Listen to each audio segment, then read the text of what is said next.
आप लोग, तो पॉजिटिव वे में बैठ जाते हैं। पॉजिटिव वे का मतलब समझते हैं ना, मैंने आपको पिछली बार भी बताया था कि जब हम लोग बोल रहे होते हैं ना पॉजिटिव, तो इसका मतलब ये कि मेरे पॉजिटिव होने की बात नहीं कर रहा, मैं आपके पॉजिटिव होने की बात कर रहा हूँ, आसपास चीजों के पॉजिटिव होने की बात कर रहा हूँ।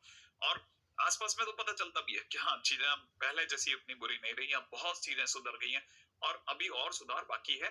तो फिलहाल अपन अपनी चीजों को सुधार लेते हैं, अपनी पढ़ाई के ऊपर दिमाग लगाते हैं, स्टार्ट करते हैं आज के दिन पे स्ट्रेट लाइन का तीसरा सेशन, है ना, और बड़ा जबरदस्त है। पिछली बार हम लोगों ने जो पढ़ा था उससे आगे देखना चालू करते हैं। आज वैसे भी बहुत काम की चीजें आने वाली हैं, उनमें से ये क्या, 4 best friends of triangle. Triangle के भी बेस्ट फ्रेंड होते हैं, हमारे तो है ही नहीं, मेरा भी नहीं है, आप बताते ही नहीं, आप दोस्ती कहाँ करते हो, है कि नहीं? तो चलिए साहब, कोई बात नहीं, ट्रायंगल के होंगे, उसकी किस्मत ज्यादा अच्छी है। अच्छा, ये कौन से बेस्ट फ्रेंड है सर? एक्चुअल में क्या, ट्रायंगल को लेकर के हमारे को 4 उसकी बातों के ऊपर दिमाग लगाना पड़ेगा। कौन कौन सी 4 बातें? ट्रायंगल के 4 यार, 4 यार, ठीक है। जहां 4 यार मिले वहीं रत को गुजर। तो ट्रायंगल के 4 दोस्त कौन से हैं साहब? एक का नाम है सेंट्रॉइड, और दूसरे का नाम क्या है साहब? दूसरा सरकम सेंटर, ठीक है। अच्छा, तीसरा तीसरा इन सेंटर।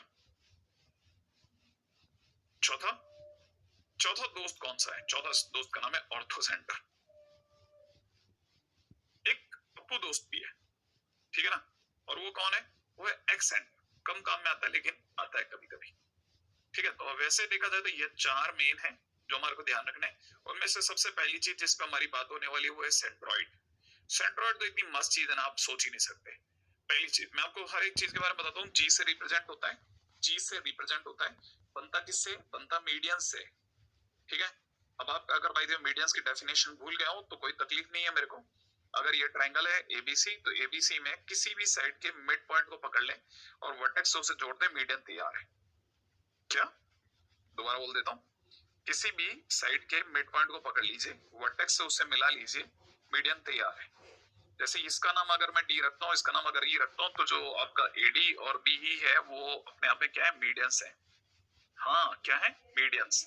अच्छा, मीडियंस की एक खास बात भी होती है, जैसे जहां भी मीडियन मिलती है ना, वहां 2 ट्रायंगल बना देती है, और 2 ट्रायंगल की वजह से दोनों ट्रायंगल का एरिया भी इक्वल होता है। अच्छा, मीडियंस 2 इक्वल एरिया का ट्रायंगल बनाती है। हाँ हाँ हाँ हाँ हाँ। अच्छा, एडी और बी अगर 2 मीडियंस हैं, तो 2 मीडियंस जहां भी टकराती है वहीं से तीसरे भी मीडियन गुजरती है। जो थर्ड मीडियन होगी ना, जो सी से चलेगी, वो भी उसी से गुजरेगी, तो वो कोई इश्यू नहीं है। लेकिन तीनों मीडियन जाकर के जहां इंटरसेक्ट होती हैं, क्योंकि ट्रायंगल के अंदर हर लाइन एक दूसरे से इंटरसेक्ट नहीं होती, सिर्फ बहुत रेयर लाइंस है, उनमें से एक मीडियन भी है, वो जहां जाके टकराती है उसका नाम होता है जी। जी बोले तो सेंट्रॉइड। अच्छा, अब काम की बात क्या? काम की बात यह है कि जैसे जो भी ट्रायंगल है हमारे पास में, किसी भी तरह का ट्रायंगल आप उठा लें, कभी भी उठा लें, अगर आपने मीडियन को तैयार किया तो मीडियन पे कहीं ना कहीं एक जी जरूर आएगा, माने सेंट्रॉइड जरूर आएगा। और सेंट्रॉइड की क्या खास बात होती है? वो मीडियन को 2:1 में डिवाइड करता है हर बार, मीडियन को। हाँ, मीडियन किससे बनती है? मिड पॉइंट से। कहने का मतलब ये कि अगर ये x2 y2 है और ये अगर x3 y3 है, तो इसका जो मिड पॉइंट d होगा उसके कोऑर्डिनेट x2 प्लस x3/2, ठीक है, और y2 प्लस y3/2 होगा। क्लियर है? और a के कोऑर्डिनेट तो आपको पता ही है, x और y1 है, तो इसका मतलब ये कि मैं g के कोऑर्डिनेट सोच सकता हूँ। कैसे? इंटरनल डिवीजन से। देखो, मैं ad को बाहर ले आता हूँ, a और d को बाहर ले आता हूँ, a की जगह पर भर लेता हूँ x और y1, d की जगह भर लेता हूँ x2 प्लस 2 और y2 प्लस y3/2 भर दूं। भरने के बाद में क्योंकि g इसको 2:1 में डिवाइड कर रहा है, तो g का जो भी x नेट होगा वो इस 2 की x से मल्टीप्लाई और इस 1 की x से मल्टीप्लाई डिवाइडेड बाई 2 प्लस 1 से आएगा। क्या मतलब? 2 टाइम्स x2 प्लस x3/2, 2 की इससे मल्टीप्लाई प्लस में 1 की इससे मल्टीप्लाई, ठीक है, अपॉन में 2 प्लस 1 से आएगा। और सिमिलरली y कोऑर्डिनेट भी इसी तरह से आ जाएगा। तो जैसे आप इसको सॉल्व करोगे आपको पता चलेगा ये x1 plus x2 plus x3/3 बन जाएगा, और पास वाला y1 plus y2 plus y3/3 बन जाएगा। और इसी वजह से दुनिया वाले से प्यार से सिग्मा x1/3 या सिग्मा y1/3 बोल देंगे, नाराज नहीं होंगे। कहने का क्या मतलब? कहने का मतलब ये है कि मान लीजिए किसी ट्रायंगल का एक कोऑर्डिनेट 0, 1, दूसरा कोऑर्डिनेट 2, 5, तीसरा कोऑर्डिनेट -3, 4 है, लेट्स से, ठीक है ना। तो अगर किसी ने मुझसे इसके जी के कोऑर्डिनेट पूछे तो जी निकालने के लिए मैं क्या करूंगा, सारे एक्स जोड़ूंगा, 0 + 2 + -3 और डिवाइड बाई 3 कर दूंगा। इसी तरह सारे वाई कोऑर्डिनेट जोड़ूंगा, 1 5 और 4 और डिवाइड बाई 3 कर दूंगा।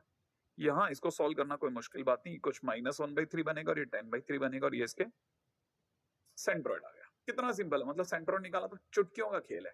तो हम समझ गए होंगे, है ना। अब इसी चीज को थोड़ा प्यार वाले तरीके से, इससे पहले कि आप इसे नोट डाउन करें, मैंने इसके एनिमेशन से देखते हैं, कंटेंट टीम ने गजब मेहनत कर रखी है साहब। ठीक है, चलिए साहब, सेंट्रोइड में सबसे पहले बात करते हैं, जैसा हमने लिखा है रिप्रेजेंटेड बाय जी, कॉपी करते चलना सब। ठीक है, बड़े धैर्य के साथ एक एक चीज कॉपी करते चलें। जी से रिप्रेजेंट होता है, मीडियंस के इंटरसेक्शन से बनता है, लिख लीजिए।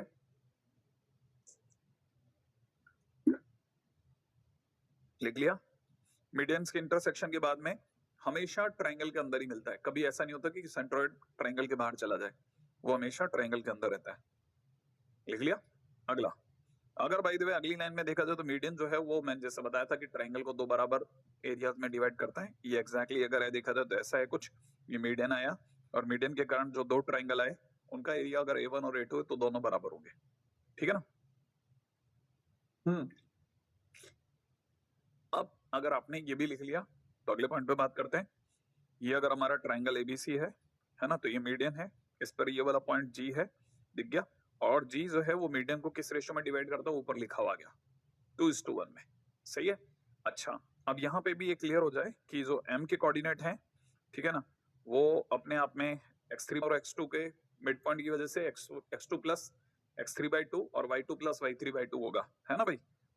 और a तो x1 y1 है ही, और हमारा जो g है वो इसको 2:1 में डिवाइड कर रहा था, तो जो g के कोऑर्डिनेट होंगे वो अपने आप में कैसे निकालेंगे, राइट है। तो यहां से जो g के कोऑर्डिनेट निकलेंगे वो कितने निकलेंगे, मैंने अभी अभी सिखाया था, x1 plus x2 plus x3/3 और y1 plus y2 plus y3/3 दिखाया था ना मैंने आपको भी।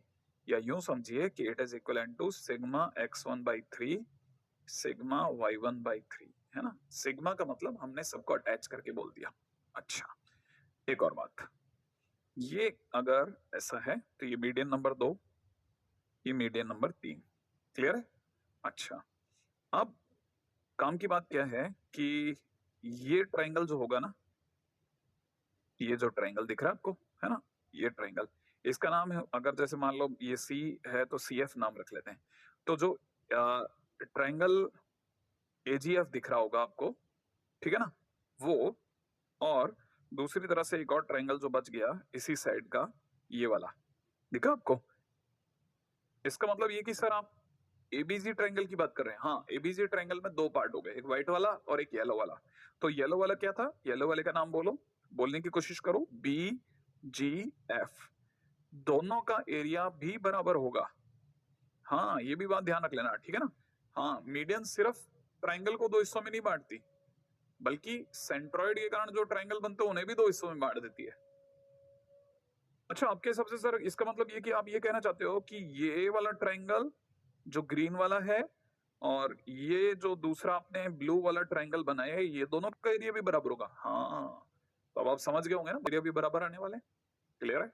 चले आगे, एक और इंटरेस्टिंग बात बताता हूँ। ठीक है, जब नोट्स बना ही रहे हैं तो बड़े अच्छे से बनाओ। नोट्स बना रहे हो ना तो बहुत अच्छे से बनाओ, अच्छे प्यारे नोट्स होने चाहिए, देख के पढ़ने का मन करना चाहिए, राइट है। क्योंकि लिखा हुआ तो सुंदर बुक्स में भी होगा। हाँ, क्या बुक्स में खराब लिखा होता है क्या, बहुत अच्छा लिखा होता है, लेकिन फिर भी क्या बुक्स से उतना अटैचमेंट नहीं आता। आपके हाथों से नोट्स बनेंगे ना, उसका अटैचमेंट अलग होगा, और कई बच्चे इसी धुन में भी पढ़ लेते हैं। हाँ, बिल्कुल, मैं इसमें बहुत बिलीव करता हूँ। ठीक है, एनीवे, अगला है centroid divide the triangle into the 3 triangles of equal area. कैसे कैसे कैसे दिखाता हूँ। जैसे ये हमारा सेंट्रॉइड के कारण से 3 ट्रायंगल बने, दिख रहे हैं आपको। हाँ, और ये तीनों बराबर एरिया के होंगे, और क्योंकि ये तीनों बराबर एरिया के होंगे इसलिए बड़े ट्रायंगल का एरिया अगर ए है तो उसका 1/3 भी होंगे। ये भी बात दिमाग में रख लेना, ठीक है ना। हाँ, बहुत, ये तो बहुत यूज होता है, अभी शायद 2020 में एक क्वेश्चन में आया था, ठीक है ना। तो अब इसलिए इस तरह की चीजों को जरूर ध्यान रखना कि अगर जैसे मान लो किसी ने ऐसे कह दिया ना कि कई बार क्या करते हैं ना, वो धोखे में क्या करते हैं, इस जगह पे मैं थोड़ा आइडिया दे देता हूँ। बहुत स्मार्ट एक्ट करते हैं, कहते हैं ट्रायंगल के अंदर कोई पॉइंट है क्या, देखो स्मार्टनेस देखो बंदों की। ट्राइंगल, अरे किसी ने बोला था कि येलो पिंक भी थोड़ा, ब्लू भी कम दिखता है। कोई बात नहीं, येलो तो बराबर दिखता है ना अपने को, ठीक है। ओके, अब सुनो, देखो कैसे स्मार्टली बात करते हैं। कहते कोई पॉइंट पी है, सेंट्रॉइड नहीं बोल रहे, जुबान से निकलेगा ही नहीं। कहते कोई पॉइंट पी है एबीसी के अंदर, और वो इस तरह से है कि जैसे ही हम पी को उसके वर्टिसेस से मिलाते हैं तो वो उस पूरे को, ट्रायंगल को 3 बराबर हिस्सों में बांट देता है, बराबर एरिया में बांट देता है। अगर वो 3 बराबर एरिया में बांट देता है, ये सुनते ही आपके दिमाग में आता है कि पी कौन है भाई? पी तो जी है। बात समझ में आई आपको?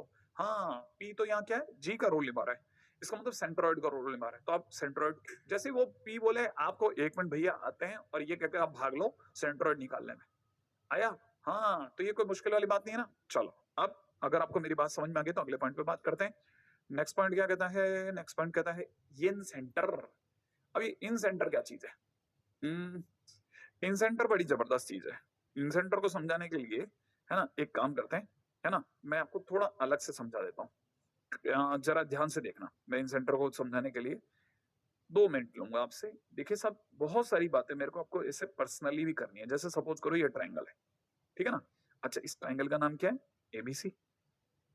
अच्छा, एबीसी में लेट से ये एंगल बी है ना। अच्छा, एंगल बी को कोई लाइन इस तरह से है कि वो एंगल बी को एग्जैक्ट 2 पार्ट्स में डिवाइड करती है। इसका मतलब ये कि यहां से यहां तक का एंगल और यहां से यहां तक का एंगल बराबर है। तो जो एंगल को बराबर बराबर पार्ट्स में डिवाइड करेगी उसको कहते हैं एंगल बाइसेक्टर। तो इसका मतलब ये कि अगर ये बीई है तो बीई जो है वो एंगल बाइसेक्टर है। BE is angle bisector, angle bisector of angle B. इसमें तो कोई डाउट नहीं है ना, ऑफ एंगल बी। बी का एंगल बाइसेक्टर का नाम बी है। अच्छा, अब खास बात क्या है, ये एक और बात दिमाग में भर लीजिए कि जैसे ये जो ए है ना, उसके सामने की साइड लेंथ को स्मॉल ए से दिखाते हैं हम। ए के सामने की साइड की लेंथ को स्मॉल ए से दिखाते हैं। तो जो बी के सामने की साइड लेंथ ए सी है ना, उसको स्मॉल बी से दिखाएंगे। इसमें तो कोई डाउट नहीं ना। अच्छा, सी के सामने की साइड लेंथ को स्मॉल सी से दिखाएंगे। बोले तो ए बी की लंबाई सी है। अब देखो, ए बी की लेंथ सी है, इसको ऐसे दिखाएं तो आप ऐसा डरना नहीं है ना, ए बी की लेंथ ए बी का मॉडुलस होगा। क्लियर है? ऐसे बोला जाता है। अच्छा, अब जो ई है ना, जो ई है, ई दिखा आपको? ई ई पॉइंट नहीं, ई पॉइंट जो है वो क्या करता है, वो ई पॉइंट जो है वो ए सी को, ए को और सी को मिलाने वाली लाइन को इंटरनली डिवाइड कर रहा है। हाँ, कर रहा है, लेकिन किस रेशो में कर रहा है? तो उसका ज्ञान देने के लिए एक थ्योरम आई, उसका नाम पड़ा एंगल बाइसेक्टर थ्योरम। क्या? Angle bisector theorem. हाँ, अब एंगल बाइसेक्टर थ्योरम क्या बोली? एंगल बाइसेक्टर थ्योरम ने हमें ज्ञान दिया कि कोई भी एंगल बाइसेक्टर, जैसे यहां एंगल बाइसेक्टर एक ही जना है, उसका नाम है बीई, ठीक है। तो बीई जो एंगल बाइसेक्टर है, वो बी के फ्रंट में जो भी लाइन है उसको उसकी एडजेसेंट साइड्स के रेशियो में डिवाइड करता है। कहने का मतलब ये कि any angle bisector, any angle bisector, any angle bisector divides the line front to it, ठीक है, in the ratio of adjacent sides। क्या मतलब? बताता हूं सब। कहने का मतलब ये कि एंगल बी के अंदर 2 साइड्स हैं जो एडजेसेंट है, एक का नाम है ए, एक का नाम है सी। भाई 2 साइड से बना ना, ए और सी से एंगल बी बना है, तो जो बी होगा वो इसको ए और सी के रेशो में डिवाइड करेगा। माने ये जो रेशो होगा वो सी होगा और ये जो रेशो होगा वो ए होगा। इसका मतलब ये कि अगर आपने इसके अंदर ये जो बी वाली लाइन उठाई, ये जो बी लेंथ को उठाया ना, इसको ई जो है वो सी इज टू ए में डिवाइड करेगा। अब ए की साइड पे आएगा सी और सी की साइड में आएगा स्मॉल ए, माने सी इज टू ए में डिवाइड करेगा। या यूं पढ़ो तो ए टू सी में डिवाइड करेगा। ये बहुत काम की चीज है, बहुत बहुत बहुत बहुत काम की चीज है जो मैं आपको समझाने की कोशिश कर रहा हूँ। और इससे क्या हुआ ना, इससे मैथ्स में ऐसे ऐसी बातें चली जो आज यहां काम आएगी, कल वेक्टर में काम आएगी, और आप उसके बाद में प्रॉपर्टीज ऑफ ट्रायंगल में काम आएगी, और ऐसे बहुत सारे चैप्टर में काम आएगी। ये सारी चीजें अगर मैं कोई न्यू कमर होता तो शायद आपको बता भी नहीं पाता कि किस चैप्टर में काम आएगी, बस मैं कहता बहुत इंपॉर्टेंट है। लेकिन मैं आपको बता सकता हूँ ये कितनी जगह काम आएगी और कितनी जगह आपको अटकाएगी। अगर आपको ये बात नहीं आई तो ये कितनी जगह अटकाएगी, इसीलिए मैं ये समय दे रहा हूँ। वरना मेरे लिए यही चीजें एनिमेटेड फॉर्म में दिखाना बहुत आसान है, लेकिन हो सकता है शायद आपको एक बारी में समझ ना आए, इसलिए मैं पहले खुद दिखा रहा हूँ, अब वापिस दिखाऊंगा एनिमेशन में। ठीक है बेटा? तो मैं जो कर रहा हूँ ना, आप मान जाएं कि मैं आपके बेस्ट फ्रेंड बनने के लायक हूँ, ठीक है? लेकिन आप नहीं बनाओगे, कोई बात नहीं। ठीक है? अब समझो जरा, ये जैसे बीसी लाइन है ना, अब ये एंगल ए है, ठीक है ना? एंगल ए के अंदर भी अपन एक काम करते हैं, बड़ा छोटा सा एंगल ए की भी एंगल बाइसेक्टर लाइन बनाते हैं। ये एंगल बाइसेक्टर लाइन आई, ये डी है, ठीक है ना? अच्छा, ये ब्लू कलर की जो लाइन है ना, वो एडी लाइन, वो एंगल बाइसेक्टर है एंगल ए की। अब जो डी पॉइंट होगा ना, वो बीसी को किस रेशो में डिवाइड करेगा, उसके ऊपर दिमाग लगाते हैं, ठीक है ना? तो देखो, ए की साइड लेंथ कौन कौन सी है, बी, और इधर वाली साइड की लेंथ कितनी है, सी। तो ये यहाँ सी इज टू इधर से बी आएगा, सी इज टू बी के रेशो में डिवाइड करेगा। समझ में आया? अब मेरे को जल्दी समझाओ। देखो, लेट्स से किसी ने मेरे को कहा कि ये angle bisector of angle A है, क्लियर है? अच्छा, इस पॉइंट का नाम रखा गया 0, 1, इस पॉइंट का नाम हम लोग रख लेते हैं 2, 4, और इस पॉइंट का नाम हम लोग रख लेते हैं कुछ 2, 5, ठीक है? ऐसा कुछ रख लेते हैं, ट्रायंगल बन गया। अच्छा, अब किसी ने मेरे से पूछा कि डी जो है उसके कोऑर्डिनेट बताओ क्या होंगे, डी के कोऑर्डिनेट क्या होंगे? तो डी के कोऑर्डिनेट निकालने के लिए मुझे सबसे पहले किस चीज की जरूरत पड़ेगी, ये ए बी और एसी लाइन की लंबाई की, लेंथ की। क्यों, समझना। जैसे बी है ना, ए बी की लेंथ अगर मैं मेरे से निकलवाएंगे तो मैं तो डिस्टेंस फार्मूला लगाऊंगा, तो एक तो 4 आएगा और एक तरफ से 9 आएगा, तो ये √13 आएगा। क्लियर है? अच्छा, अगर भाई देखो किसी ने मेरे से पूछा कि इसकी लेंथ कैसे निकलेगी, इसकी लेंथ कैसे निकलेगी, डिस्टेंस फार्मूला से एक 4 आएगा और एक 4 आएगा, एक 16 आएगा, तो √20 आएगी। ठीक है, √20 रहने देते हैं। तो इसका मतलब ये कि जो डी पॉइंट है वो बीसी को किस रेशियो में डिवाइड कर रहा है, √13 इज टू √20 के रेशियो में। और मैं इंटरनल डिवीजन से डी के कोऑर्डिनेट अब निकाल सकता हूं। क्या ये बात समझ में आई आपको? अब मैं निकाल सकता, आपको अब समझ में आएगा कि अच्छा ये कहानी चल रही है। लेकिन अब दूसरे बच्चे के दिमाग में आएगा, सर ये हो क्या रहा था? सब पूछे क्या मतलब, तुम्हारे को प्रॉब्लम क्या आई? अरे सर, बात ये चल रही थी कि आप मुझे इन सेंटर समझा रहे थे, आप अचानक एंगल बाइसेक्टर के ऊपर इतने लाउड हो गए। हाँ, अब आए आप पॉइंट पे। अगर आपने ये बात सोची किसी बच्चे ने, तो उसको तुरंत जवाब चाहिए कि ब्लू कलर की लाइन एक एंगल बाइसेक्टर है, ग्रीन कलर की लाइन भी एक एंगल बाइसेक्टर है, और दो एंगल बाइसेक्टर जहां भिड़ गए, जहां टकरा गए, जहां इंटरसेक्ट हो गए, जहां एक दूसरे से मिले, वो पॉइंट आई कहलाएगा। आई बोले तो इन सेंटर। अब पढ़ते हैं इन सेंटर के ऊपर। रेडी? बड़े धैर्य के साथ लिखने के लिए तैयार हो जाएं। इन सेंटर क्या भला है? सबसे पहली बात, आई से रिप्रेजेंट होता है। Angle bisector, internal angle bisector का पॉइंट ऑफ इंटरसेक्शन होता है, ठीक है? हमेशा ट्रायंगल के अंदर पाया जाता है, नाम ही सेंटर है, ठीक है? अच्छा, और अगर बाय द वे इसके बाद की बात की जाए तो ये एंगल बाइसेक्टर थ्योरम इसके कारण से आती है ना?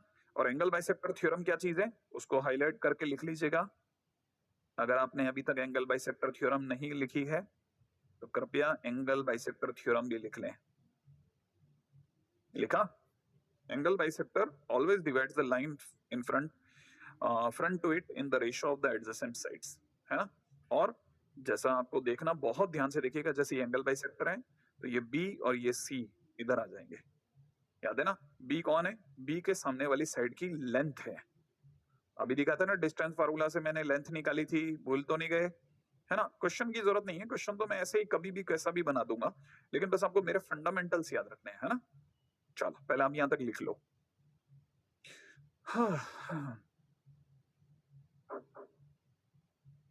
लिख लिया? चलो आगे। ओके, चलो चलो चलो चलो चलो चलो। अच्छा देखो, ये हमारे पास में दे रखा है, ये ट्रायंगल, ठीक है?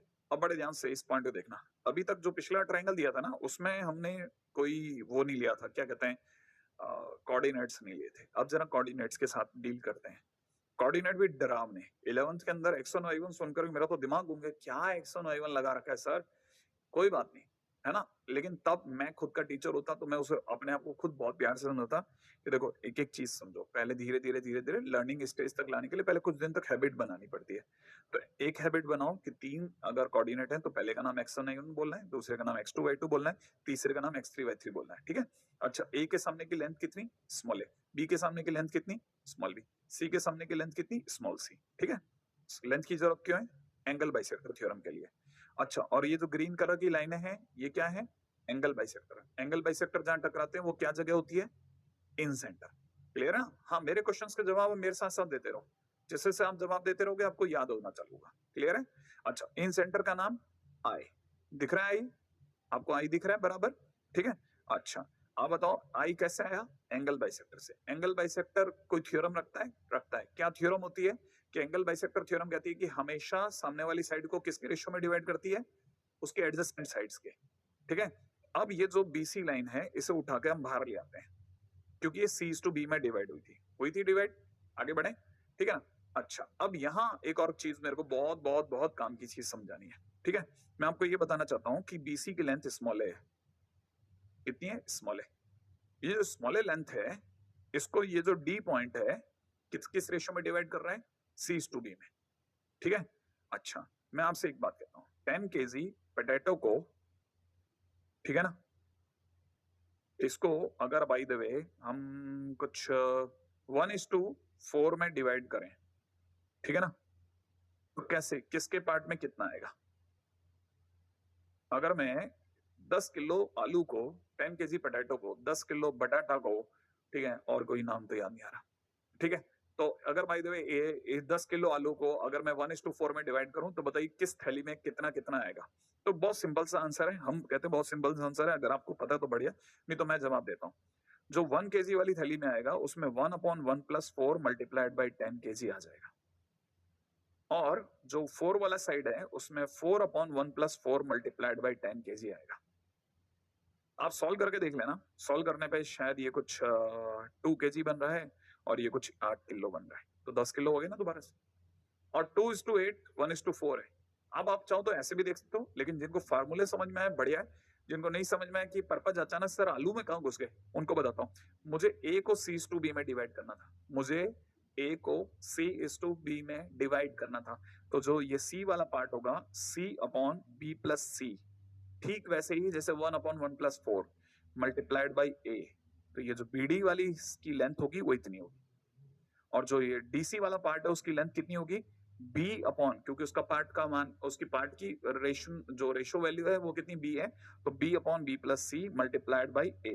हम मल्टीप्लाइड बाई A क्यों? क्योंकि हम A को डिवाइड कर रहे हैं। क्लियर है ना? हाँ, अब यही चीज जो है हमने यहां लिखी हुई है। क्लियर है? अब ये जो है ना ये इसकी लेंथ है, किसकी? BD की। इसकी क्या जरूरत पड़ेगी वो जवाब देता हूं, बड़े ध्यान से देखना, उसका जवाब भी सुनिएगा। ये जरूरत ऐसे पड़ी कि हम इसमें से ट्रायंगल का एक पार्ट आपके सामने अलग से करके दिखा रहे हैं। क्लियर है? बहुत ध्यान से देखना। अब मेरे को ये पता है, मेरी नजर सिर्फ इस पोर्शन पे रहेगी। देखिएगा, बहुत ध्यान से देखना, बहुत ध्यान से। आप में से कई लोगों के लिए इस तरह की चीजों की जरूरत है। ये ट्रायंगल दिख रहा है? ट्रायंगल, सिर्फ इतना सा ट्रायंगल पे नजर डालो। ये ट्रायंगल में ये जो लाइन है ना, कौन सी? ये वाली, ये लाल रंग वाली लाइन दिख रही है? ये जो लाल रंग की लाइन है ना, ये लाल रंग की लाइन इस समय पर इसका एंगल बाइसेक्टर है।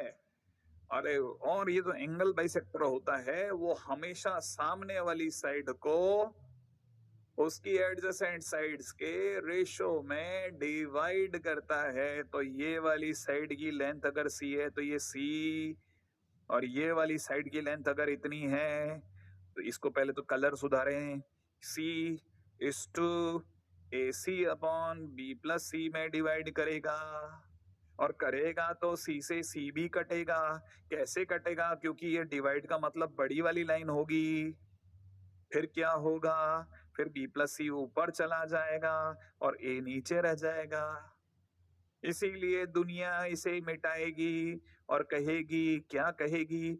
ये कहेगी कि आई ने इस लाइन को B + C/A में डिवाइड कर दिया। समझे? हाँ, इतनी खपत इन सेंटर पढ़ने में हम्म, देखो, ये जितना भी मैं 1 2 मिनट 5 मिनट 7 मिनट ज्यादा ले रहा हूँ ना, सिर्फ अच्छे स्टूडेंट्स के लिए ले रहा हूँ। ठीक है, ऐसा नहीं कि बुरे स्टूडेंट्स को बेकार कह रहा हूँ ना, अच्छे स्टूडेंट्स के लिए इसलिए ले रहा हूँ कि बेटा ये चीज अगर आ गई ना खोपड़ी में, अल्टीमेट ऊपर वाले ने दिमाग भेजा है भाई तेरा, समझ के चलना। ठीक है, आपका नंबर आते हैं कि नहीं आते, आई डोंट नो, नहीं आते कोई फर्क नहीं पड़ता, लेकिन अगर आपको मेरी ये बात समझ में आ गई ना, बिलीव मी, आपकी मैथ सुपर्ब है। ठीक है, चलो, अभी फिलहाल आप में से जिन लोगों की बात समझ में आ गई उन्हें पता चल गया होगा कि जो ये वाला पार्ट है वो अपने आप में A I is to I D होने पर कितना है, B plus C is to ए।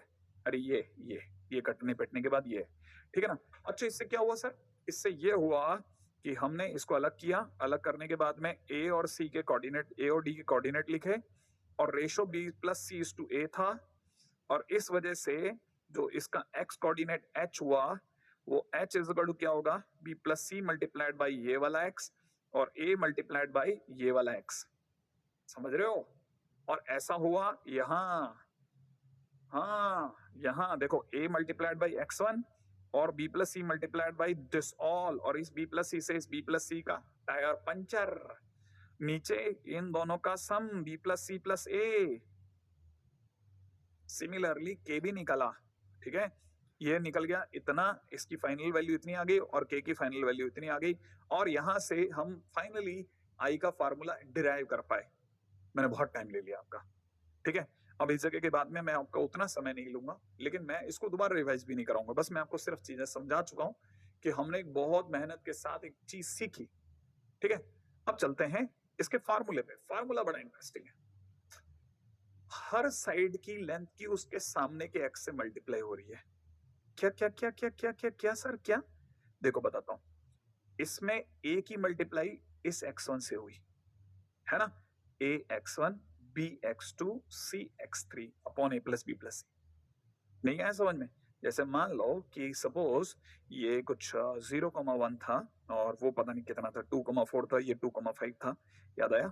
अच्छा, तो ये लेंथ अपनी कुछ √13 आई थी, ये कुछ 120 आई थी, और ये वाली लेंथ 0 और 1, ये 1 आ रही है।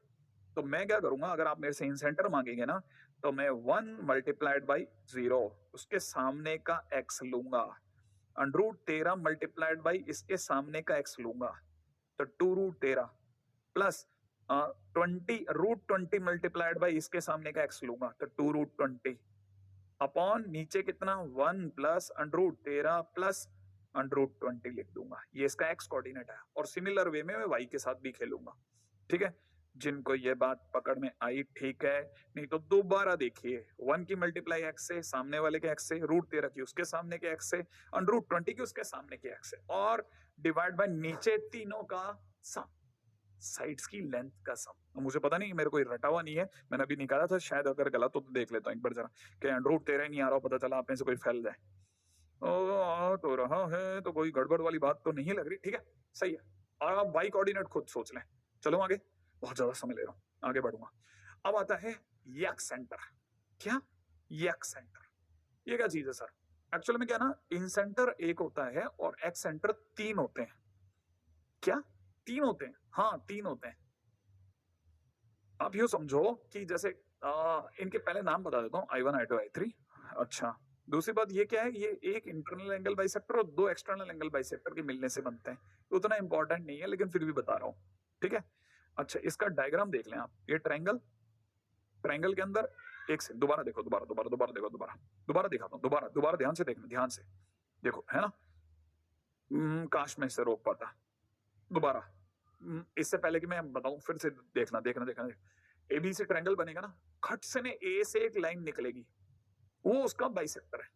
देखो, ए से लाइन निकलेगी, ए निकली, आई ना, वो ए का इंटरनल एंगल बाइसेक्टर है। अच्छा, अब आप में सभी को ये दिख गया होगा, ये एंगल बी का, ये एंगल बी का एक्सटर्नल एंगल है, इंटरनल तो यहाँ है, ये एक्सटर्नल एंगल का बाइसेक्टर है, और ये भी एक्सटर्नल एंगल का बाइसेक्टर, और ये इंटरनल एंगल बाइसेक्टर है, और तीनों जहां मिले वहां पर ए के सामने का एक सेंटर बना।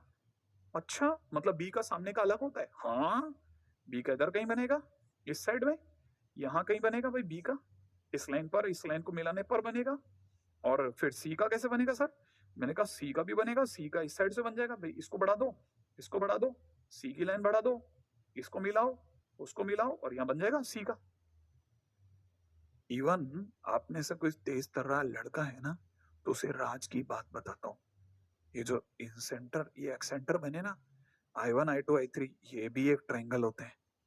हाँ, ये भी एक ट्रायंगल होते हैं। प्रॉपर्टीज ऑफ ट्रायंगल में पढ़ेंगे अगले साल, अभी नहीं बता रहा, किसी को बताया तो नहीं ना मैंने। ठीक है, चलो आगे चलता हूँ। ठीक है, फिलहाल आप में सभी लोगों को अपन कैसी बातें कर रहे थे। ठीक है, ये फिलहाल ये जिनको बात समझ में आ गई, इन सेंटर एक्स सेंटर की बात समझ में आ गई, कोई उनको बता देता हूँ कि ये नाम ही एक्स सेंटर तो हमेशा बाहर रहता है ट्रायंगल के। ठीक है, अच्छा अब इसमें क्या है, इन सेंटर के फार्मूले में फेरबदल करके आराम से इसका फार्मूला रटा जा सकता है। जैसे आप में से कईयों को अभी इन सेंटर का फार्मूला देखने में है, याद नहीं होगा, मैं याद कराता हूँ। ax1 bx2 cx3 upon a plus b plus C, ay1 by2 cy3 upon a plus b plus C. Clear है ना? अब एक्स सेंटर के टाइम पे क्या करना है, जब I1 की बात होगी ना, तो जहां a है उसके आगे माइनस लगा देना, बस जहां जहां a है उसके आगे माइनस लगा दो। और जब I2 की बात होगी तो जहां जहां b है उसके आगे माइनस लगा दो, और जब I3 हो तो जहां जहां c है उसके आगे माइनस लगा दो। ये बात ऐसे समझो, I1 के टाइम पे replace a from minus a, I2 के टाइम पे replace b from minus b, I3 के टाइम पे replace c from minus c, जैसे I1 का फार्मूला। आणि ये पढ़ो है, ठीक है, देख लो। ठीक है, इजी इजी बीजी बीजी इजी। चले आगे, आप में सभी को दिख गया होगा। ये I1 है। ठीक है, अब यही ट्रायंगल घूमते हुए देखिए मेरे दोस्त, आओ घूमो। अहो देखो, बी भैया अंदर आ गए हैं और ये चली लाइन बी के अंदर से, I2 दिखा, और I2 के फार्मूला में क्या हुआ, बी की जगह माइनस बी हो गया। फिर क्या हुआ, फिर देखो जरा इधर की तरफ देखो, सी के उधर से निकला और सी की जगह माइनस सी हो गया, है कि नहीं? बहुत मस्सा। और फार्मूले में भी सी की जगह माइनस सी हो गया। ये एक्सेंटर है, फार्मूले आपको ट्यूटर भैया दे देंगे, उसके लिए इश्यू नहीं है। आप अपनी तरफ से जो मिनिमम पॉसिबल चीजें नोट डाउन करते चलो। अगला पॉइंट और इंपॉर्टेंट है, क्या नाम है? नाम है ऑर्थो सेंटर। ऑर्थो सेंटर, ठीक है। अभी ऑर्थो सेंटर क्या चीज है सर?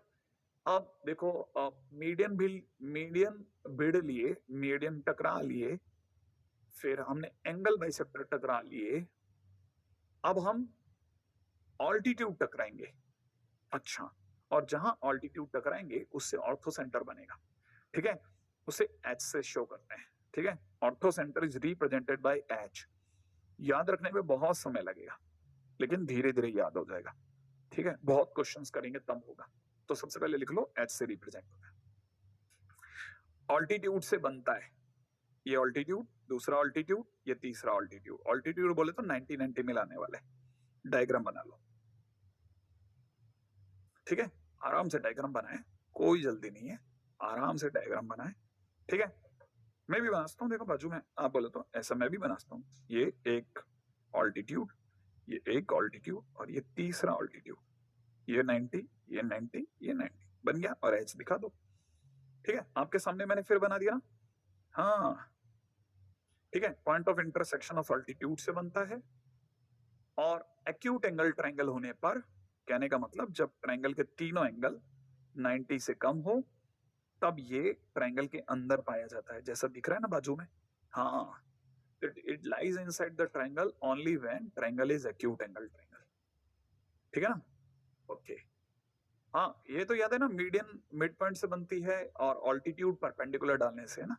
ओके, हाँ भाई, अगर ट्रायंगल राइट एंगल हो तो ऑर्थो सेंटर राइट एंगल वाले हिस्से पे होता है। क्या मतलब? क्या मतलब, जैसे राइट एंगल ट्रायंगल है ना अपना, राइट एंगल ट्रायंगल, आप तो बस डायग्रामेटिकली बना लो वाले, राइट एंगल ट्रायंगल में ये ऑर्थो सेंटर होता है, इसका मतलब ये एच होता है। ठीक है, और अगर बाय द वे एक भी ट्रायंगल, एक भी एंगल अगर 90 से बड़ा हो जाए ना, तो फिर वो बाहर पहुंच जाता है, ट्रायंगल के बाहर। इतना काम का नहीं है। फिर इसे निकालते कैसे सर? फार्मूला है इसका कोई? अच्छा देखो, जो बुक्स में एक दुक्का कभी कोई फार्मूला दिख जाए, कभी याद मत करना, वैसे खुद ही याद नहीं करोगे। तो इसमें क्या करते हैं ना, ऑल्टीट्यूड एडी की इक्वेशन निकालते हैं, ऑल्टीट्यूड बी की इक्वेशन निकालते हैं, और दोनों को सॉल्व कर डालते हैं। माने इन दोनों लाइन की इक्वेशन निकाल करके उन्हें सॉल्व कर डालो। It can be found by using या by solving two equations of altitude. ठीक है ना? नेक्स्ट ऑर्थो सेंटर, एक ऑर्थो सेंटर हो गया, है ना। अगले पे चले, अगला ही सर्कम सेंट्रो।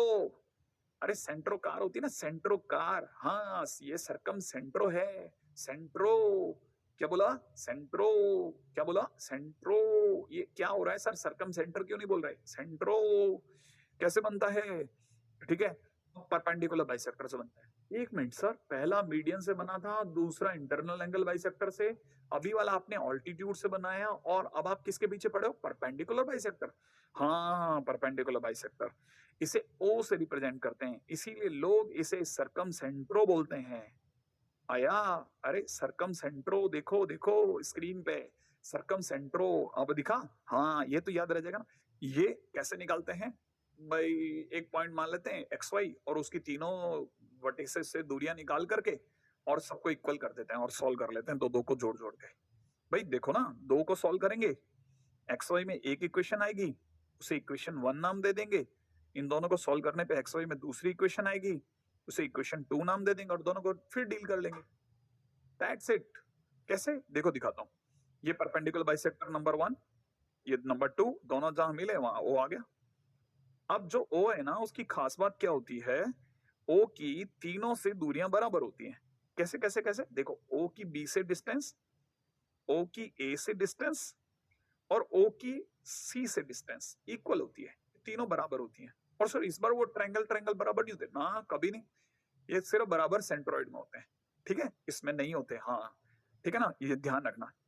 अब आपको ये बात समझ में आ गई, सर्कम सेंट्रो क्या कैसे सॉल्व करते हैं, कैसे निकालोगे, चलो बताओ सेंट्रोइड कैसे निकालोगे, फार्मूले से, फार्मूला बोलो, सेंट्रोइड का फार्मूला बोलो, x1 plus x2 plus x3/3, हाँ चलो इन सेंटर का फार्मूला बोलो, बोलो, बोलने में क्या है, कौन देख, अरे देख रहा है, देखने दो ना, आप तो बोलो, हमारे कैमरामैन भैया बोल देंगे नहीं तो, ठीक है, ax1 plus bx2 plus cx3 divide by a plus b plus c। अच्छा चलो बताओ एक्स सेंटर में क्या करते हैं, I1 होने पर जहां जहां a है वहां वहां माइनस a कर देते हैं। अच्छा चलो बताओ ऑर्थो सेंटर कैसे निकालते हैं, ऑर्थो सेंटर कैसे निकालते हैं, हाँ इस AD और इस BC दोनों अल्टीट्यूड को सॉल्व करके, ये अभी नहीं है, ये लेटर ऑन आएगा कभी। सर्कम सेंटर को कैसे निकालते हैं, OA is equal to OB का स्क्वायर करके दोनों को सॉल्व करके एक्स वाई में एक इक्वेशन लाते हैं, OB is equal to OC में सॉल्व करके एक्स और वाई में दूसरी इक्वेशन लाते हैं, और दोनों इक्वेशन को डील करके एक्स और वाई लाते हैं, ठीक है। हाँ पहले याद रखना पड़ता है, फिर क्वेश्चन होते हैं, फिर कॉन्फिडेंस आता है, फिर क्वेश्चन नहीं होते, फिर कॉन्फिडेंस लूज हो जाता है, फिर मेहनत करते हैं, फिर वापस कॉन्फिडेंस आता है, ऐसे चलता है, ये अप एंड डाउन है, ये सिंगुलर प्रोसेस नहीं है मेरे भाई। चलो आगे बढ़ेंगे, क्वेश्चन हमें सब समझाएगा, रेडी, चले आगे, अब बड़े ध्यान से सुनना। क्वेश्चन में पहला क्वेश्चन है what is the triangle are, ये कह रहा सर्कम सेंटर बताओ इसका, क्लियर है, बड़े ध्यान से एक एक एक एक चीज, है ना, करूं, है ना, ठीक है, बड़े ध्यान से देखिएगा। देखिए सबसे पहले हम लोगों ने सर्कम सेंटर को एक्स वाई मान लिया, लिख लीजिएगा, let circumcentre is x comma y. अब एक्स वाई की इससे दूरी और एक्स वाई की 5,2 से दूरी, दोनों को इक्वेट कर दिया, नहीं समझ में आया, देखो आपके सामने एक्स वाई और 2,1 लेता हूं और आपसे डिस्टेंस पूछता हूं, तो डिस्टेंस फार्मूला आप यही तो लगाओगे, x माइनस 2 का स्क्वायर प्लस y माइनस 1 का स्क्वायर, ठीक है। अच्छा अब एक्स वाई की अपन 5,2 से दूरी निकालो, तो आप कैसे निकालोगे, रूट ओवर कितना, x माइनस 5 का स्क्वायर प्लस में y माइनस 2 का स्क्वायर, ठीक है ना, ये तो करोगे, और ये दोनों बराबर करो, बराबर करते अगले बार मन में आ जाएगा कि भाई स्क्वायरिंग कर दो ताकि अंडर रूट कट जाए, तो हमने वही लिख रखा है यहाँ, है ना।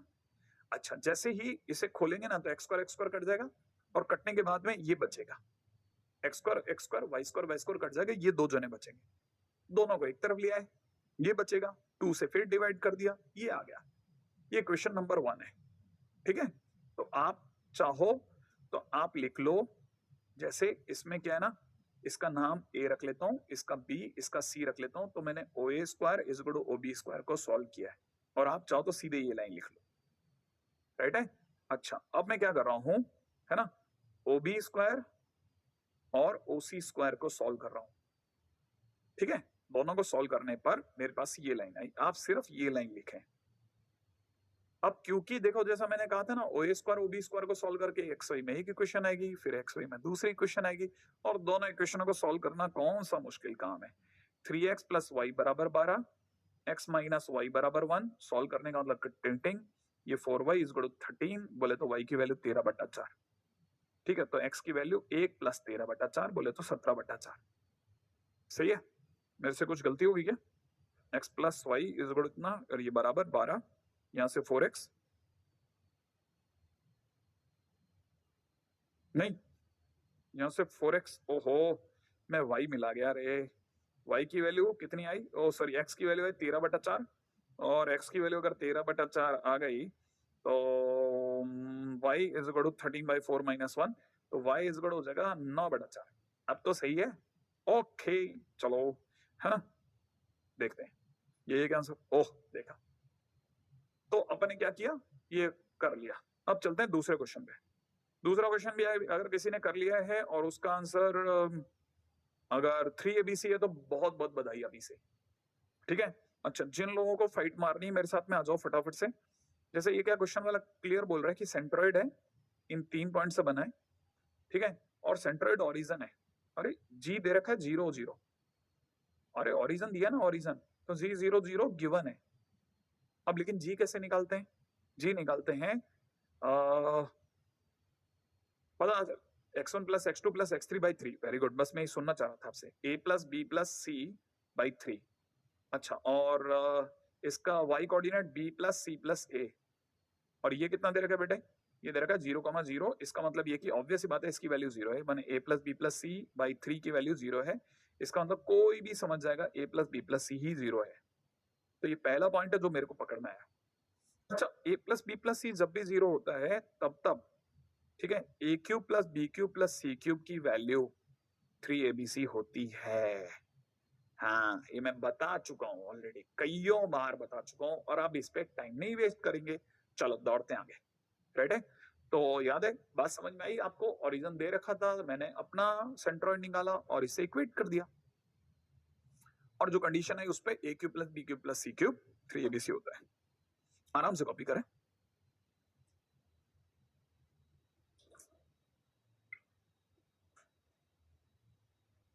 चलो आगे बढ़ दूं, है ना? नेक्स्ट पॉइंट, आइए अगला क्वेश्चन क्या कहता है? Two vertices of the triangle are this this this. Oh oh no no no no, ये कह रहा है कि ट्रायंगल है, इस ट्रायंगल के दो वर्टेक्स दे रखे हैं, ठीक है ना? कितने दे रखे हैं? एक जैसे दे रखा है -1,4, एक दे रखा है -1,4 और दूसरा दे रखा है 5,2। ठीक है, अच्छा इसका सेंट्रॉइड भी देके चला गया सामने वाला, कह रहा है 0,-3 इसका सेंट्रॉइड है। तो कहता है तीसरा वर्टेक्स बताओ। तीसरा नहीं पता था, एक्स ही मान लिया। अब मुझे तो पता चलता है ना कि मेरे से सेंट्रॉइड पूछते तो x + 5 प्लस तीसरे का x डिवाइड बाई 3 करता, तब जाकर के 0 आता। नहीं आया समझ में, है ना? अच्छा, और दूसरी तरफ से जब मैं इसका y, अब मैं सेंट्रॉइड का y कोऑर्डिनेट कैसे निकालता? भाई मैं तीनों के y जोड़ता, डिवाइड बाई 3 करता आता। तो मैंने तीनों के y जोड़े, इधर से y, इसका y बोले तो 2, इसका y बोले तो 4, डिवाइड बाई 3 करा तो मेरा आंसर -3 आना था। तो y इज इक्वल टू मैं -9 और 6 मिला करके -9 और -6 माइनस का 15 आया। क्लियर है? अच्छा, और इधर से साफ पता चल रहा है कि x की वैल्यू -4 आ रही है। क्लियर है? तो हमारा जो आंसर x और y आना चाहिए तो वो इतना आएगा। ठीक है, बस अभी काम करते हैं इसमें। क्या काम करते हैं? ये डायग्राम अगर देखा जाए इतना साफ सुथरा नहीं है, मेरे पास डायग्राम पड़ा है, यहाँ लिख लेते हैं। ठीक है, वही आएगा, है ना? y + 2 + 4 divide by 3 is equal to, मैं सेंट्रॉइड कितना दे रखा था? -3। ठीक है, तो y की वैल्यू -15। Is it okay? हाँ, बहुत सिंपल क्वेश्चन होते हैं, बहुत सिंपल, बहुत सिंपल। कोऑर्डिनेट ज्योमेट्री बहुत अच्छा है। अब मैं जो अगला क्वेश्चन आपको बताने वाला हूँ वो बड़े ध्यान से सुन लेना, बहुत बहुत ध्यान से, है ना? 2020 में आया हुआ क्वेश्चन। हाँ, और क्वेश्चन मेंस में हल्के नहीं आ रहे, मैं फिर बोल रहा हूँ, बहुत अच्छे क्वेश्चन आ रहे हैं। ठीक है, कैसे देखो जरा। ये ट्रायंगल दे रखा है, ट्रायंगल की फोटो मैंने पहले ही लगा दी ताकि आप में से कोई अगर पढ़ना चाहे तो पैरेलली समझ के पढ़ ले। एबीसी दिए हुए हैं, तोड़ तोड़ के पढ़ो। कौन है एबीसी? वर्टिसेस हैं, ओके। आगे क्या कर रहा है? पी पॉइंट है, इनसाइड क्या? पढ़ो मेरे साथ। P point, P is a point inside the triangle ABC. मेरे साथ रहो ना, अरे कौन सा 60 मिनट में क्या मुश्किल बात, तो वैसे भी आधा टाइम निकल गया, अब तो कॉन्सेंट्रेट करो ना। पी क्या दे रखा है बेटा? पी दे रखा है, पी अपने आप में ट्रायंगल एबीसी के अंदर एक पॉइंट है। कैसा पॉइंट है?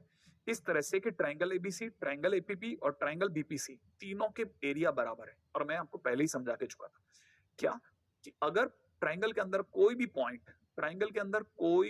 पॉइंट अगर कभी भी बराबर एरिया का आ जाए तो वो जरूर सेंट्रॉइड है, ठीक है। इसका मतलब ये एक बात तो पक्की होगी कि P कौन है, P इज सेंट्रॉइड। तो सबसे पहले ये लिख लो, और P अगर सेंट्रॉइड है तो सेंट्रॉइड का फार्मूला लिखते हैं। आ जाओ, फार्मूला बोलो, अब तो बोलो मेरे भाई, x1 plus x2 plus x3 by 3, ठीक है। अच्छा चलो इनका x पकड़ो, 1 प्लस 6 प्लस 3 बटा 2 बटा 3 कर दूं। अब जरा इनका y पकड़ो, 0 प्लस 2 प्लस 6 बाई 3 कर दूं। जरा सॉल्व कर लो, आ जाओ। तो ये अगर आपने सॉल्व करा तो 7 दूनी 14 और 3 17 डिवाइड बाई 6, और इधर से देखा जाए तो ये कुछ बन गया 8 बाई 3। क्लियर है? ये अपना क्या आ गया, P P P P P P आ गया, देख लो P आ चुका है। अब कह रहे हैं कि आगे देखो क्या कहता है, लेंथ ऑफ लाइन सेगमेंट बताओ, कौन सा लाइन सेगमेंट है, नाम है उसका PQ। P की वैल्यू अभी मैंने निकाली, मैं यहाँ रख दूं बेटा 17 बाई ये, और यहाँ, और Q की वैल्यू कितनी दे रखी है, माइनस का 7 बाई 6 माइनस का 1 बाई 3। आओ लेंथ ही तो बतानी है, लेंथ बोले तो फार्मूला कौन सा, डिस्टेंस, डिस्टेंस फार्मूला बोले तो 17 बटा 6 17 बाई 6 प्लस 7 बाई 6 का होल स्क्वायर, 17 और 7 24, 24 बटा 6 बोले तो 4 का स्क्वायर बोले तो 16। चलो इसको तो हटा लेते हैं। यहां से देखा जाए तो 8 बाई 3 प्लस 1 बाई 3 का स्क्वायर बोले तो 9, है ना, और आंसर इज 5। तो इसका मतलब ये कि डिस्टेंस इज 5, दैट्स इट, है ना।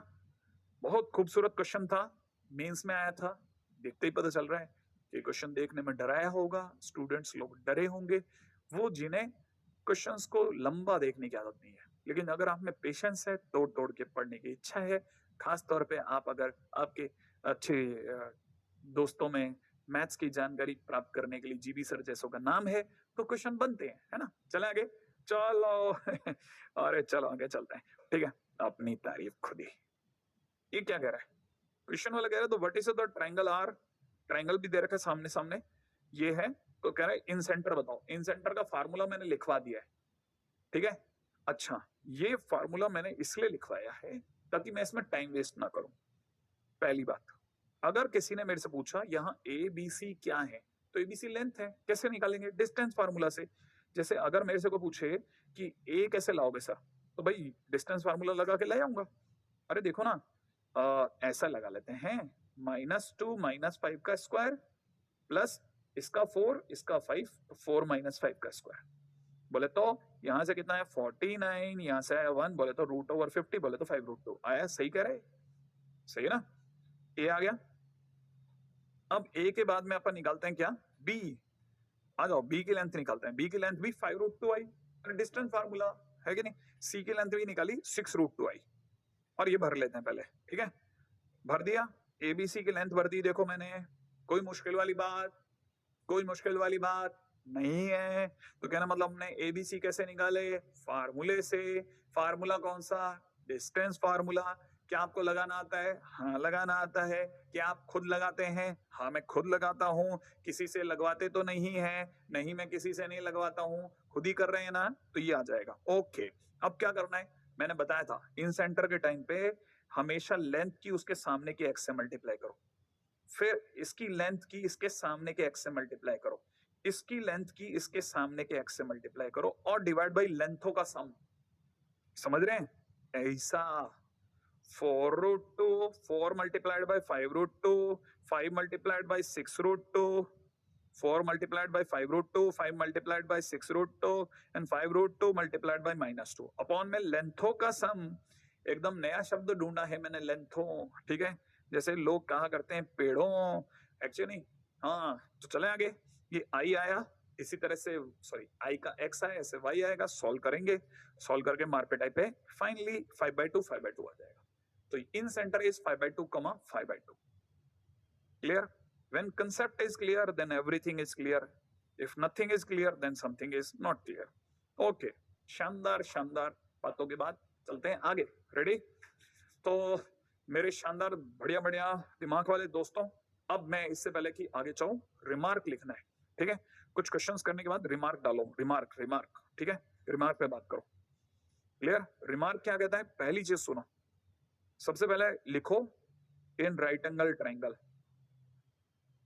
राइट एंगल ट्रायंगल, और ऊपर डाल दो रिमार्क, डाल दिया, और रिमार्क में राइट एंगल ट्रायंगल में डायग्राम बना लो, और ये मिड पॉइंट है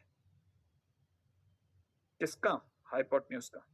याद रखना किसी भी राइट एंगल ट्रायंगल में मिड पॉइंट ऑफ हाइपोटेन्यूज जो होता है वो सरकम सेंटर होता है, सरकम सेंटर। हाँ ये तो आपको हाँ ऐसे ही उछालने के लिए लिखा था, जान करके गलत लिखा गया था ताकि आप में से कोई भी एकदम दौड़े तो आराम से चले।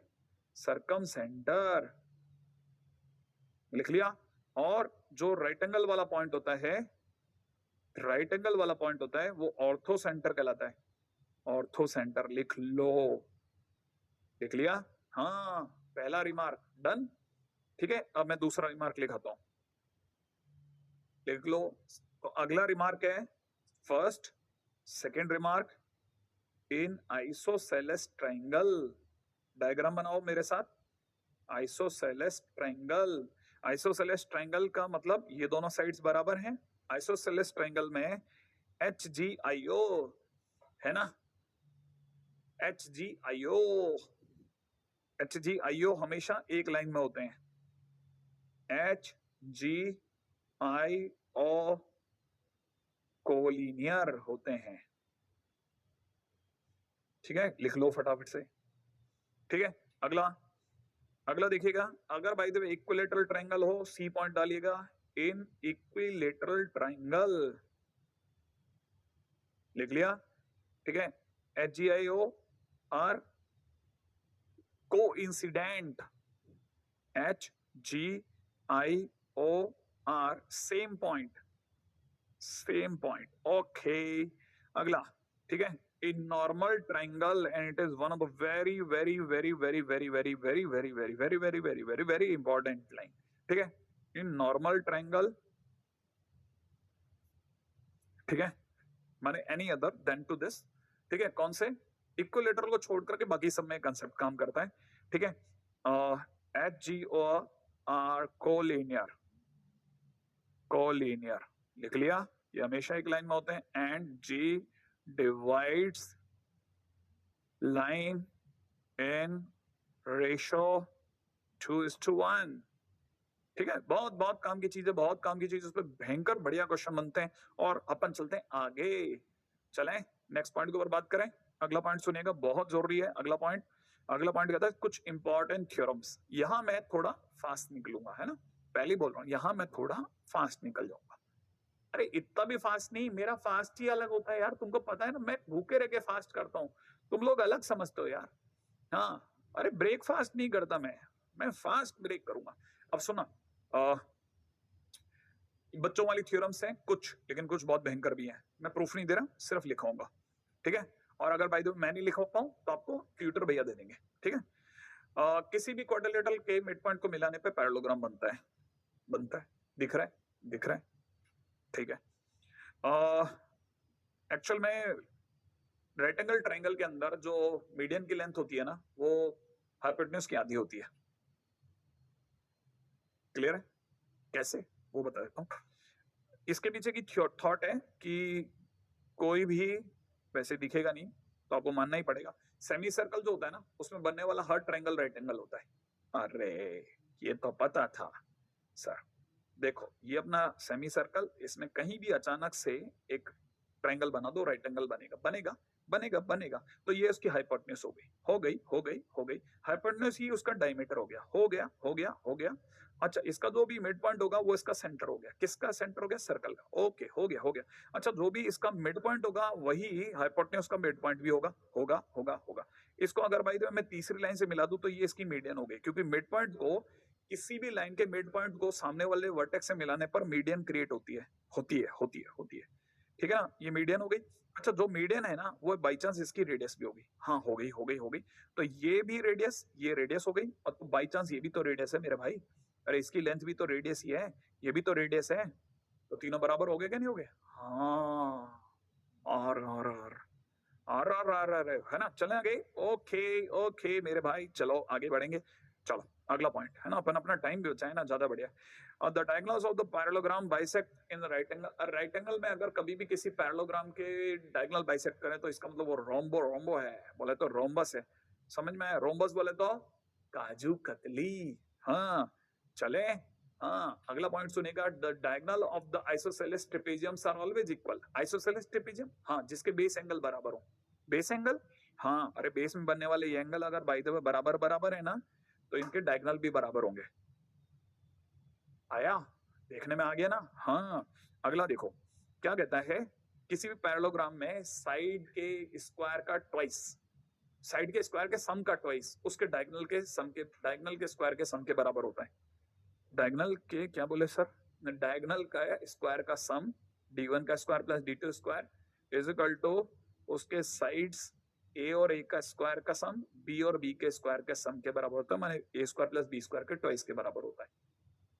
ठीक है, मेरे को पता है, मेरे को कई बार मैं देखता हूँ आप में से कई लोगों के कमेंट्स में भी होता है, कई मेरे को पर्सनली भी मैसेज कर देते हैं, सर मैं तो अच्छे से नोट्स बना रहा हूँ, जबरदस्त नोट्स बना रहा हूँ, मतलब मैं ऐसे नोट अच्छा, और पता नहीं कैसे रनिंग नोट से वो कन्वर्ट करते हैं। I don't know how they do it, but they are doing it fabulous. कई बार मन करता है कि मैं ऐसी बातें बताता रहूं आपको। एनीवे आगे बढ़ते हैं। Formula for the median, this is not for this year, वो नेक्स्ट ईयर में आ जाएगा खुद ब खुद, वी विल प्रूव इट। ठीक है, लेकिन अभी लिख लो आप, है ना। अगर मीडियन की लंबाइयां L1 L2 L3 है ना, मीडियन समझ रहे हैं ना, L1 L2 L3 अगर इसकी लेंथ है तो तीनों के स्क्वायर का सम 3/4 ऑफ साइड्स के स्क्वायर का सम होगा। ठीक है, लिख लो आप आराम से। अगला, median of equal sides of isosceles triangles are also equal, ये सबको आइडिया है। ठीक है, ये फिर भी बहुत इजी सी बात है। नेक्स्ट के ऊपर बात करेंगे, अगला। ठीक है, अगला पॉइंट क्या कहता है? अगला पॉइंट कहता है कि इक्विलैटरल ट्रायंगल के अंदर अगर भाई दो वर्टिसेस पता है और तीसरे पूछे जाए, कृपया करके टाइम वेस्ट ना करें डिस्टेंस फार्मूला लगाने के में, है ना। हालांकि डिस्टेंस फार्मूला लगा करके भी प्रूफ किया जा सकता है, निकाला जा सकता है, बट बेटर इज कि मैं फार्मूला डायरेक्ट, है ना, याद रखूं। बहुत काम का फार्मूला है। जैसे मान लो ये दो साइड्स पता है, दो वर्टिसेस पता है और तीसरा निकालना, तो फार्मूला ये होगा, है ना। ओके चलो, याद हो गया ना आपको? चलो सोचो, मैं बताऊं क्या था फार्मूला। देखो मैंने तो देखा भी नहीं ढंग से, लेकिन फिर भी मुझे याद करना पड़ गया क्योंकि मेरे को आपसे पूछना था। ठीक है, तो इस साइड का x बोलते हैं, चलो, है ना, खेल खेल रहे हैं, x1 plus x2 plus minus √3, फिर y के कोऑर्डिनेट का डिफरेंस y1 माइनस y2, ओ ओ ओ ठीक है, हाँ सही है। अपॉन में नीचे कितना? नीचे 2 + 1, 2 + 1 नहीं, 2, सिर्फ 2 पक्का? ओके सिर्फ 2 बस। अच्छा चलो y बताऊं, चलो y कोऑर्डिनेट सोचते हैं, देखें आप में से कौन सोच सकता है। y के कोऑर्डिनेट के टाइम पे क्या होगा? y1 plus y2 plus minus √3, x का कोऑर्डिनेट का डिफरेंस डिवाइड बाई 2। ठीक है, देखो आप भूल गए थे, मेरे को याद रहा। चलो आगे नेक्स्ट पॉइंट के ऊपर चर्चा करते हैं, तो वापस यही आएगा नेक्स्ट पॉइंट तो। ठीक है, चलिए, हाँ भाई चले आगे। अगला देखिएगा, अगला है एरिया ऑफ ट्रायंगल। अब ये एरिया ऑफ ट्रायंगल क्या चीज है साहब? एरिया ऑफ ट्रायंगल के बारे में नहीं जानते तो 11th में नए सिरे से जान लो, बांध लो। ठीक है, एरिया ऑफ ट्रायंगल, बस आपके शरीर में अचानक जो हलचल पैदा हो गई है, बस मेरे जाने के समय के आसपास की, उसको थोड़ी सी देर और कंट्रोल में रखो, उल्टा उसे बढ़ाएं पढ़ाई की तरफ। ठीक है, सबसे पहली चीज है ना, delta is equal to half base into height. हाँ ये तो पता था सर हमें, ओके ये पता था। चलो एक और बताता हूँ, अगर बाय द वे दो साइड्स मिल जाएं कहीं से, ठीक है, जिनकी लेंथ अगर ए और बी हो और उनके बीच का एंगल अगर थीटा हो, तो डेल्टा कितना होता है? बताया था मैंने, शायद आप में से किसी को याद है। अगर बाय द वे मेरे को दो साइड मिल गई और उनके बीच का एंगल मिल गया, हाँ हाँ हाँ, क्या था बताओ? डेल्टा कितना था? अरे half A B sine theta. ये भी एक फार्मूला है जो 11th में आपको याद रखे चलना है आगे। हाँ ये बहुत छोटे छोटे फार्मूले लेकिन काम के फार्मूले हैं। इन आइसोसेलेस ट्रायंगल लिख लो, आइसोसेलेस ट्रायंगल अगर कभी भी होगा ना, आइसोसेलेस भी नहीं, उल्टा और अच्छे से बताऊं तो राइट एंगल आइसोसेलेस, अच्छे से, in right angle isosceles triangle, अगर राइट एंगल आइसोसेलेस ट्रायंगल बोले तो ऐसा ट्रायंगल दिख रहा है, हाँ ऐसा ट्रायंगल अगर कभी भी हुआ, अगर वो राइट एंगल आइसोसेलेस तो ये साइड और ये साइड बराबर होगी, हाँ बराबर होगी। अगर कभी भी राइट एंगल आइसोसेलेस ट्रायंगल हो गया तो जो मिड पॉइंट है उसको यहाँ से मिला लें, ठीक है ना, हाइपोटेन्यूज के मिड पॉइंट को मिलाएं। मैंने अभी अभी प्रूव करा था कि तीनों बराबर होते हैं हर बार, और ये लेंथ अगर p है, ये लेंथ अगर p है तो बट ऑब्वियस है कि ये लेंथ भी p होगी क्योंकि वो मिड पॉइंट है, और मैंने अभी भी प्रूव करा था कि इसकी लेंथ भी कितनी हो जाएगी, p होगी। और राइट एंगल आइसोसेलेस ट्रायंगल होती है 90 डिग्री क्रिएट कर देगा, माने जो मीडियन होगी वही हाइट बन जाएगी, हाइट, हाँ इसका मतलब ये कि हाफ बेस हो जाएगा 2p और हाइट हो जाएगी p, बोले तो p का स्क्वायर, इसका मतलब हाइपोटेन्यूज बाय 2 का square isosceles right angle isosceles triangle का फार्मूला होता है। चलो अब चौथा चौथा बताता हूँ, राइट है, चौथा तो आपको रटा हुआ है, बताओ सोचो इक्विलेटरल ट्रायंगल का एरिया कितना होता है, बोलो। इक्विलेटरल ट्रायंगल का एरिया याद है या भूल गए? ये शायद आप लोगों ने बचपन में कहीं पढ़ा होगा कि अगर इक्विलेटरल ट्रायंगल है तो एरिया होता है √3/4 साइड का स्क्वायर, हाँ। और मैं इवन आपके दिमाग में ये भी अभी से बैठा दूं 11th में ही कि अब आपको जरूरत पड़ने वाली है हाइट की भी। अगर किसी ने पूछा इसकी हाइट कितनी होती है तो ये साइड अगर इसकी ए है तो ऑब्वियस है वैसे सारी साइड्स ए होंगी क्योंकि इक्विलेटरल ट्रायंगल है, लेकिन इक्विलेटरल ट्रायंगल है तो 60 डिग्री भी होगा, और अगर 60 डिग्री होगा तो ये वाला जो हिस्सा जो एक है 60 डिग्री के टच में आता है वो कॉस का, तो ये ए कॉस 60 होगा, और जो सामने बैठेगा हाइट बन करके वो क्या होगा, ए साइन 60 डिग्री, इसका मतलब √3/2 ए लिख लो। तो इसकी हाइट कितनी होती है, √3/2 ए, फटाफट से, ठीक है, फटाफट फटाफट। पॉइंट नंबर 5, पंचम बिंदु। पंचम बिंदु बहुत अच्छा है। पंचम बिंदु कहता है कि अगर ट्रायंगल के वर्टेक्स, जो इसके वर्टिसेस हैं, ए वर्टिसेस अगर x1 y1, बी वर्टिसेस अगर x2 y2, सी वर्टिसेस अगर x3 y3 हो, तो आपको बता देता हूं कि डेल्टा की वैल्यू इज इक्वल टू में हाफ। कैसे लिखना है देखो, तरीका सीखो, तरीका तरीका थोड़ी सी देर के लिए मेरी तरफ देखो, थोड़ी सी देर के लिए मेरी तरफ देखो, ठीक है। देखो अगर भाई ये तीनों वर्टेक्स दे रखे हो ना तो ध्यान रखना, पहले पहला वर्टेक्स लिखो, फिर दूसरा वर्टेक्स लिखो, ठीक है, फिर तीसरा वर्टेक्स लिखो, और फिर वापस से पहले वर्टेक्स को लिख के क्लोज मार दो, ठीक है ना। ये सॉरस फार्मूला कहलाता है, और इससे इससे ज्यादा आसान इसको निकालने का कोई तरीका नहीं है, ठीक है ना, इसको निकालने का इससे आसान कोई तरीका नहीं है। हालांकि एक और तरीका भी है, वो है रट्टाफिकेशन। क्या, देखो जरा, पहले लिख लो x1, फिर लिख लो x2, फिर थोड़ी दूरी पे लिख लो x3, लिख लिया। लिखने के बाद थोड़ा मैं अपने साइड में बचा करके लिख लूं, ठीक है, ओके। अब जरा ध्यान से देखना, अब अंदर कैसे भरना है वो बताता हूँ। अंदर भरने का तरीका क्या होगा, अगर x1 है 1 आ गया तो 2 और 3 आएंगे, तो y2 माइनस y3। अब 3 आ गया तो 2, देखो x2 आए ना तो फिर 3 और 1 आएंगे, तो y3 माइनस y1, फिर y1 माइनस y2 आएगा, y2 माइनस y3, बड़े ध्यान से देखिएगा, y1 y2 y3 को ऐसे सर्कल पे बैठा लो, बैठा लिया। अगर y2 पे चलेंगे तो y2 माइनस y3, फिर y3 माइनस y1, फिर y1 माइनस y2, वो मैंने ब्रैकेट में भरा है। अब अगर आप याद रख सकते हो तो ठीक है, नहीं याद रख सकते तो मैं आपको बताता हूँ, डिटरमिनेंट करके भी एक वस्तु होती है जिससे इसका फार्मूला निकलता है, और ये दोनों आपस में बराबर होते हैं। x1 x2 x3 यहाँ लिख लो, y1 y2 y3 उसके बाजू में लिख लो, और फिर 1 1 1 लिख लो। अगर आपको सॉल्व करना था तो इस रास्ते से भी सॉल्व कर सकते हैं, अदरवाइज मेरा वाला फार्मूला सुपर हिट है, ठीक है। इसके सिवा भी इसके मतलब अभी भी 3 फार्मूले और बाकी हैं, लेकिन उनके ऊपर आज के दिन पे मैं सोच रहा हूँ कि आज के दिन पे चर्चा न करके किसी और दिन चर्चा करूंगा। आज अभी तक जो मैंने पढ़ा उस पर क्वेश्चन कर लेते हैं, लेकिन एक बार जरा थोड़ा एनिमेशन के रास्ते से निकलते हैं, राइट है, फटाफट से। देखिए एरिया ऑफ ट्रायंगल में सबसे पहला काम क्या है ना, पहला पॉइंट उठाया, दूसरा उठाया, तीसरा उठाया, और फिर वापस से पहला उठाया, जैसा मैंने बताया था, है ना। वो जो मैंने ऐसे वर्टिकल लिखा था उसको ऐसे भी लिखेंगे तब भी चलेगा। फिर देखिएगा, अब मेरा मेरा शब्द सुनना, ब्लू माइनस येलो, क्या बोला मैंने, blue minus yellow, blue minus yellow, नहीं समझ में आया? ब्लू बोले तो x1 y2 जो ब्लू पे अटैच्ड है, माइनस येलो बोले तो y1 x2 या x2 y1, एक ही बात है, ठीक है। प्लस फिर अगली बार फिर से ब्लू माइनस येलो, दिख रहा है, ब्लू माइनस येलो, हाँ, और यही चीज मैंने यहाँ लिखी है, देख लो आप, यही चीज इनके नीचे लिखी आ रही है। ब्लू बोले तो x2 y3, और येलो बोले तो x3 y2, अरे देखो ना, ब्लू माइनस येलो।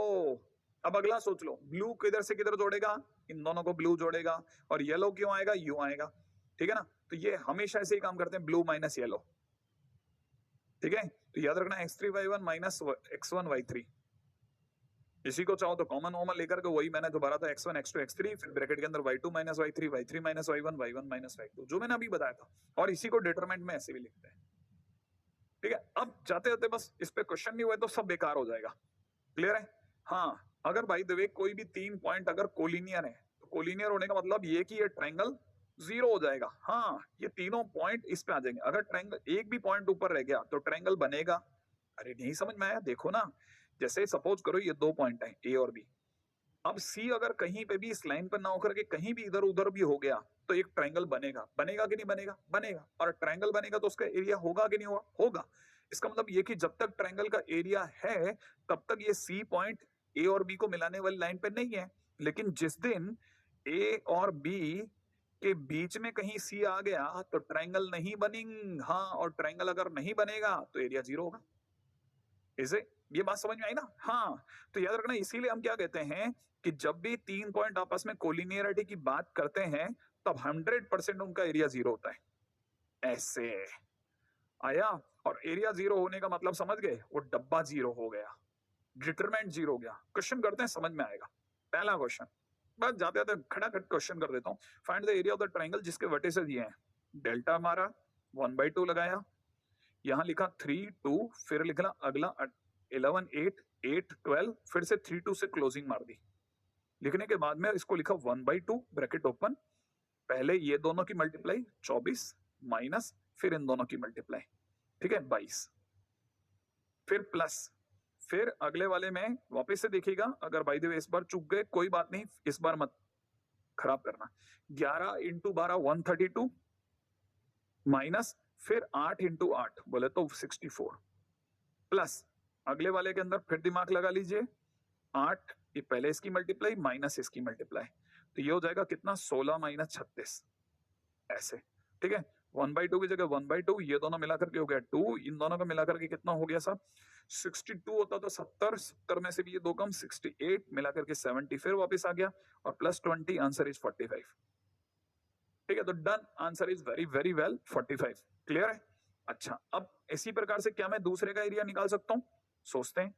हाफ लिखा, डरते डरते ए बी प्लस सी, ओ किसी ने बोला था ब्लू कम दिखता है, तो अपने को ध्यान रखना है। अब ये नीला रंग भी हमारा पीछा कर रहा है, बी सी प्लस ए, सी ए प्लस बी, और लास्ट वाला कौन, ए बी प्लस सी। आ जाओ फटाफट से जल्दी से मिला लेते हैं, इसको यही लिखना पड़ेगा 1/2 ब्रैकेट ओपन, पहले इन दोनों की मल्टीप्लाई, फिर माइनस इन दोनों की मल्टीप्लाई, ब्लू माइनस येलो, याद है ना, A C plus A minus B multiplied by B plus C, ठीक है, एक ब्रैकेट बंद, फिर वापस से ब्लू माइनस येलो, याद करते चलो।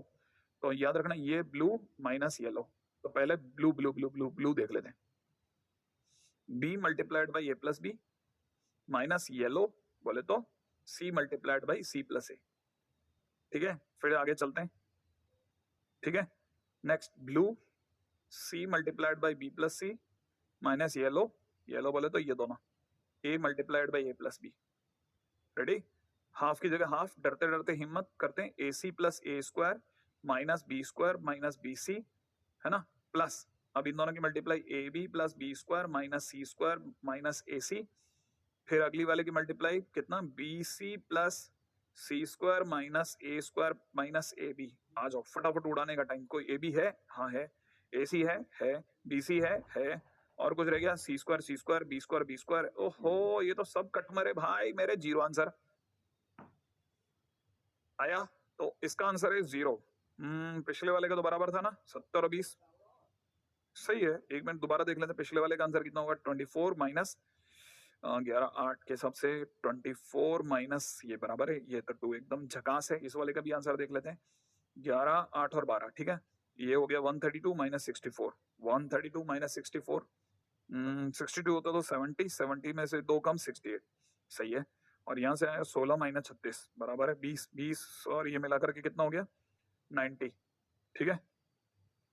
ओ माइनस का 20 आएगा, oh sorry sorry sorry sorry, minus का 20, तो कुल मिलाकर के 25 इज माई आंसर। ये वाला करेक्ट हो गया। अगर आप में से किसी का सही जा रहा हो तो बिल्कुल मिला लेना, ठीक है? ओके, तो आज के दिन पे अपन मतलब एक स्टार्ट दे दिया है, किक स्टार्ट दे दिया है। अब अपन अगले वाले के लिए मिलेंगे अगली बार, ठीक है? चलो, अब जाने का समय हो गया, ठीक है? और आप सब तैयार हो जाइए, अगर भोजन का टाइम है तो भोजन के लिए, और अगर भोजन का टाइम नहीं है तो अगली वाले की पढ़ाई के लिए, लेकिन हिम्मत लगा के रखिए, सारे सब्जेक्ट इंपॉर्टेंट हैं, ठीक है?